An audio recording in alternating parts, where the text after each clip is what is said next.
नमस्कार दोस्तों, आज की कहानी का शीर्षक है खेल। लेखक उषा गुप्ता। लगभग सभी मेहमानों को विदा करने के बाद मैं अपने कमरे की ओर लौट रहा था कि नज़र सीढ़ियों पर जाकर अटक गई। जीजी और रीतू दीदी दुनिया से बेखबर पता नहीं कौन सी बातों में तल्लीन थी। मैं उनके पास जाने की बजाय एक दीवार पर टेक लगाकर उन दोनों को एकटक देखता रहा। जीजी मुझसे लगभग 4 साल बड़ी थी, लेकिन वह इस अंतर को लगभग 10 साल का अंतर समझती थी। हमेशा डांट फटकार कर ही बात करना, दिल दुखी हो जाता था। कभी लेटी हो तो और पूछ लो तबीयत ठीक नहीं क्या, तो जवाब में आंखें नहीं है क्या, देख नहीं रहे माथे पर कपड़ा बांधा है। और कभी बेहद उदास दिखती थी तो अपने को रोकते रोकते भी जाकर समझाने बैठ जाता था, लेकिन मेरी गंभीर बातों को वो छोटे भाई हो बाप मत बनो कहकर हवा में उड़ा देती थी और मैं खिन्न मन लिए लौट जाता था। वही रीतू दीदी जो सहेली तो जीजी की थी, लेकिन मैं भी सहेली ही मानता था। स्वभाव से बेहद सरल, अकल की पक्की और बेहद मृदुभाषी। हर बार हम दोनों की लड़ाई सुलझाकर नकली गुस्से से कहती थी, आइंदा खुद ही निपटाना तुम लोग। लेकिन हर बार उनको युद्ध विराम के लिए नीचे बीच में कूदना ही पड़ता था। मेरे बचपन की अबूझ पहेलियों में से एक पहेली तो इनकी दोस्ती थी और दूसरी पहेली ये कि रीतू दीदी जैसी लड़की भी मेरी जीजी को अपने जैसी सभ्य क्यों नहीं बना पाई। घर तो भाई साहब अपने बहुत पर रुपया और दिल दोनों लगाकर बनाया है। गृह प्रवेश की बहुत बधाई। मेरे पड़ोसी एक चलताऊ मजाक करके मुझसे विदा लेने की मेरी ओर बढ़ रहे थे। मैं ज़बरदस्ती मुस्कुरा दिया। इस समय मेरा मन बस उसी सीढ़ी वाली गोष्ठी में रमा हुआ था जहाँ जाने के लिए मैं पत्नी से बचने के कोई ज़बरदस्त बहाना ढूंढ रहा था। तुम कपड़े बदल लो, आराम करो, मैं थोड़ी देर में आता हूँ, मैंने कमरे में जाकर गीता से कहा। अब कहाँ जा रहे हो? एक दो सेल्फी लेते हैं हम लोग, जीजी लोग बुला रही है क्या? गीता ने मुस्कुराते हुए एक ताना मेरी ओर उछाल दिया। खून में हल्का सा उबाल आकर रह गया। यही जीजी लोग, इसको सबसे अच्छी लगती थी जब मुझे सही गलत समझाकर हमारी गृहस्थी की लड़खड़ाती ट्रेन को उठाकर पटरी पर रख जाती थी। जब जब मेरा मन नितांत अकेलापन से जूझता था, और ठीक उसी समय गीता भी बजाय महलम लगाने के मुंह फुलाकर बैठ जाती थी, तब यही जीजी लोग ही साथ रही हमेशा। अब जब सब कुछ सही है, मैं फ़ोन पर आराम से बात तक नहीं कर सकता।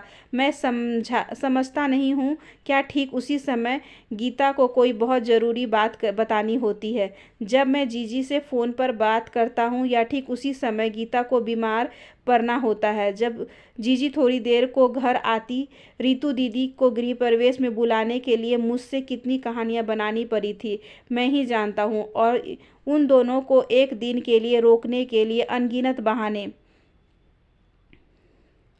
मैं गीता को बिना जवाब दिए राजकुमार को 3 कप चाय छत पर भेजने के लिए कहकर दनदनाते हुए सीढ़ियों पर पहुंच गया। मुझे देखकर दोनों चौंकी, फिर मुस्कुराए, और अचानक जैसे हम तीनों की आंखें भर आई। शायद हम तीनों कई साल पहले उसी कमरे में पहुंच गए थे जहां मैं बैठा रहता था, और रीतू दीदी घर में आते ही जीजी का हाथ पकड़कर उसी कमरे में आकर पता नहीं क्या क्या बातें करती थी।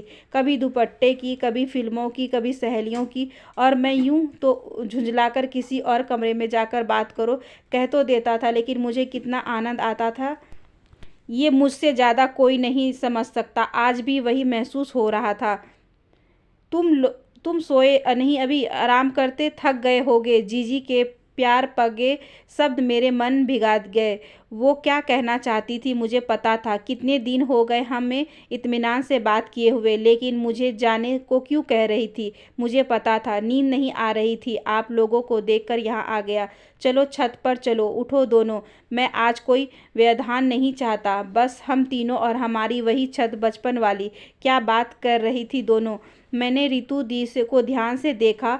अनगिनत लकीरें चेहरे पर आकर उम्र का हिसाब दे रही थी। यही बात कर रहे थे कि इतना घर इतना अच्छा बनवा लिया तुमने, लगता नहीं है कि वही पुराना वाला घर है। रीतू दी का वही लिहाज, मीठी संतुलित बातें, बस यही छत है जो बिल्कुल नहीं बदली। एकदम से मेरी आंखें भर आई, या शायद फिर हम तीनों की। सब बदल गया, ये छत ही गवाह है हमारे बचपन की, हमारे साथ की। मैं कुहनी की टेक लगाकर लेटने लगा, फिर पता नहीं क्या सोचकर जीजी के पैर पर लेट गया। मेरी आंखें खुल नहीं रही थी या मैं आंसू दिखाना नहीं चाह रहा था। दोनों फिर से अपनी बातें करने लगी, वे बातें जो मेरे लिए नहीं थी, लेकिन वे दोनों आवाज़ें बस मेरे लिए थी। बात करते करते जीजी का दुपट्टा बार बार उड़कर मेरा चेहरा छू रहा था और मेरा मन भी। हम कितना लड़ते थे, क्यों लड़ते थे, कितनी बची रही ही है ऋतु, आधी जिंदगी तो निकल गई अपनी। जीजी ने एक लंबी सांस लेकर बात कही, वे तो हैं जैसे आधी निकल गई, बाकी भी बीत ही जाएगी। ऋतु दी ने जैसे हथियार डाल दिए। मैं बेचैन होने लगा था।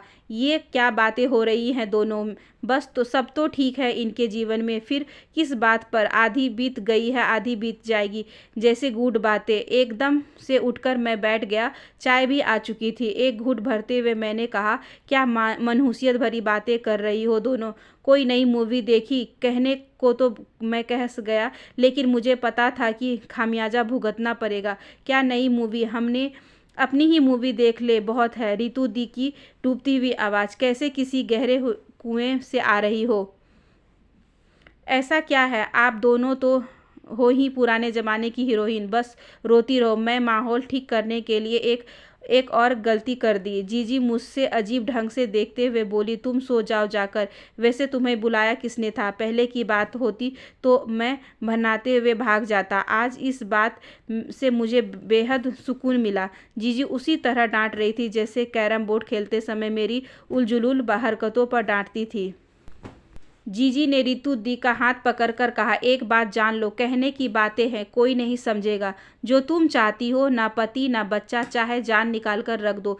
मुझे बहुत बेचैनी हो रही थी। ये सचमुच कोई खेल चल रहा था जिसमें एक तरफ ये दोनों थी और दूसरी तरफ मैं था। मैं चाहता था ये दोनों हार जाए, मैं जीत जाऊं, मेरी बातें जीत जाएं, ये दोनों हंस दे सब कुछ भूलकर। क्या जीजी, आप तो अच्छे भले को रुला दो। पता नहीं जीजा जी कैसे रहते हैं बेचारे। मैंने डरते हुए बर्स का छत्ता छू दिया। पता था कि अब अनगिनत डंक मेरी ओर बढ़ेंगे, लेकिन ऐसा कुछ नहीं हुआ। जीजी धीरे से मुस्कुरा दी। पता नहीं वो बेचारे हैं या तुम्हारी जीजी बेचारी है। जीजी ने सिर झुका लिया। मैं हारता जा रहा था। दोनों की आंखों से टप टप आंसू गिरे जा रहे थे। शायद बहुत दिनों बाद दोनों साथ बैठकर मन हल्का कर रही थी। चलो कोई गाना सुनते हैं। मूड ही खराब कर दिया। मैंने फ़ोन निकाला और ये कहते हुए अपनी तकलीफ़ जो बाहर आने को बेताब थी उसको अंदर की ओर ढकेला और जीतने की एक और कोशिश की। हम लोग गाना नहीं सुनेंगे, अभी सुन नहीं पाएंगे। ऋतु दी एकदम से उठकर खड़ी हो गई। मैं महसूस कर रहा था मैं हारने वाला था। इसको समझ में नहीं आएगा ऋतु, जो तकलीफ झेलता है वही समझता है। जीजी भी एक कटाक्ष मेरी ओर फेंकते हुए खड़ी हो गई। मैं एक एक पल मुश्किल से काट रहा था। मैं जीजी को बताना चाहता था अपना अकेलापन, अपनी तकलीफ़ें, अपनी समस्याएं। मैं भी इन दोनों के साथ रोना चाहता था। मैं फिर उसी बचपन के खेल में था जहां ये दोनों जीतने वाली थी। हाँ, मुझे नहीं समझ में आ रहा है ये सब। जीजी देखो देखो ना अपने आसपास, सब तो अच्छा है। आप लोगों की आदत है फालतू बातें ढूंढ ढूंढ कर रोने की। मुझे नहीं बैठना, बतियाओ आप लोग। बमुश्किल अपने आंसू रोकता हुआ मैं धराते हुए सीढ़ियाँ उतर गया। मैं बचपन में भी यही करता था, आज भी वही किया। जब समझ में आ जाता था कि मैं हारने वाला हूँ, अब मैं जीत नहीं पाऊँगा, तो कैरम बोर्ड पलट आता था, यही कहकर कि आप लोग खेलो, मुझे नहीं खेलना है ये वाला खेल। आशा करती हूँ कि आज की ये छोटी सी कहानी आपको अच्छी लगी होगी। अगर अच्छी लगी हो तो please like share and subscribe करें हमारे चैनल को। धन्यवाद।